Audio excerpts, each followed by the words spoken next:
What's going on, guys? Rob Plays here, and in this video I'm going to be talking about playing your teammate's knock shield. Broken. Shield up here. Oh, I'm going up. I got you. I'm just gonna hold. He's resin.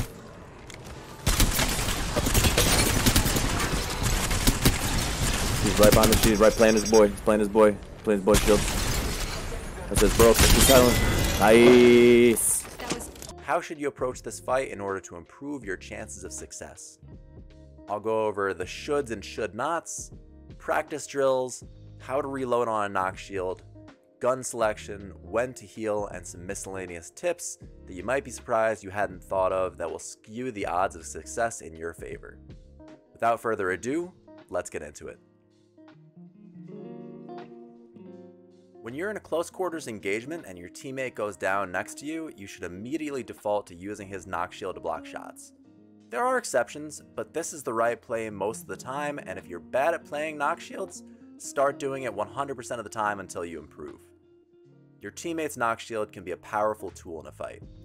The gray knock shield blocks 200 damage and can be one-clipped, but that quickly jumps up with the blue, blocking 450 damage, and the purple and gold knock shields blocking 750 damage. We're talking you can sit inside his character model while that knock blocks 2 or 3 whole clips. It can be a massive advantage. The biggest mistake players make when playing a knock shield is strafing out or swinging right away. You should avoid moving left or right at all for the first peek or two. Just crouch in their character model and peek by standing straight up. This is counterintuitive for most Apex players because in every other situation you strafe to dodge shots. So to get used to peeking in place, I recommend this rampart drill in the firing range. Place a rampart wall, stay still, and work on rapidly crouch peeking over the top of the shield wall. You can also do this with a friend and 2 walls if you want to simulate final 1v1s. After a peek or two, it might be time to swing, but I really want to emphasize that you should be using your teammate's knock shield to the fullest. Reloading on knocked players. This is a controller-specific issue, so if you're on mouse and keyboard, feel free to skip this section. Every controller player has experienced this. You shoot a few bullets, go to reload on a knock, and accidentally start a res or a finisher. It is frustrating. Well, I have 2 suggestions for you to solve this problem, one for console players and the other for controller on PC. Sure, you can always get some distance from the knock and reload, but that negates the point of this video and often it'll just get you downed. A better option if you're a console player is to spray the rest of your clip into your downed teammate. This will empty your gun and trigger it to auto reload. It is clunky, sure, but it's better than having 6 bullets to shoot at the enemy before you have to reload. Start doing this and I guarantee you it'll save you in tense situations. Now if you play controller on PC, there's an even better way to do this that I just started doing recently and I'm never going back. My recommendation, bind a paddle to the keyboard button for reload. To do this, you'll go to Apex Legends in Steam, click Controller Layout, Edit Layout, go to D-pad, click on D-pad down, tab over to keyboard, and set this to R on the keyboard. Now you can hit D-pad down to reload, and this isn't the button for interact, so it will never start a res or a finisher. You can choose to stop here and use the D-pad, but if you want to go one step further, I set D-pad down to a paddle.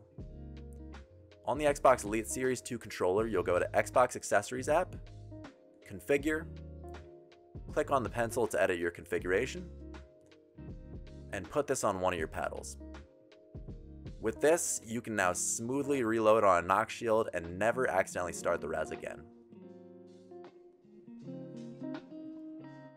Gun selection. Most guns in Apex have a very similar damage per second or DPS, so in most cases you don't have to worry about damage output when picking your loadout. In a knock fight, however, the amount of damage that you can put out in a single shot matters. For example, if you're playing an R99 in a knock shield battle and the enemy has a PK, every time you both peek, he can put out 100 damage while you only hit 20 or 30. This is why shotguns and wingmans are king here. When it's time to swing, the SMGs can catch up here, but shotties and the wingman still tend to win these fights. Now, will I stop playing SMGs?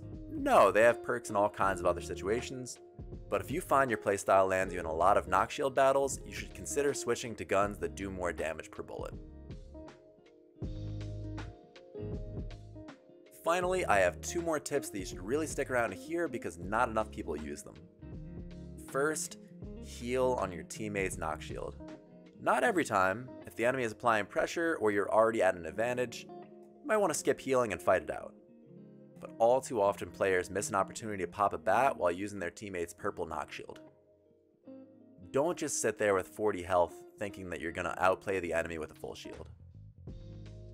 And lastly, save your nades until you're mid-fight.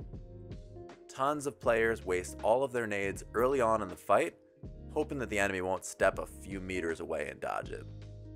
Save your nades for once you have an enemy knocked.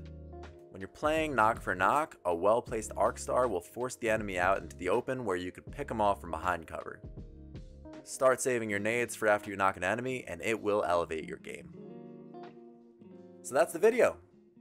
If you guys learned anything at all, please give me a like and a sub, and if there's anything you'd like to see me cover, drop a comment down below with your ideas. I'll see you in the next one. Peace! But if you find your playstyle lands you in a lot of knock shield, it's hard to say, a lot of knock shield.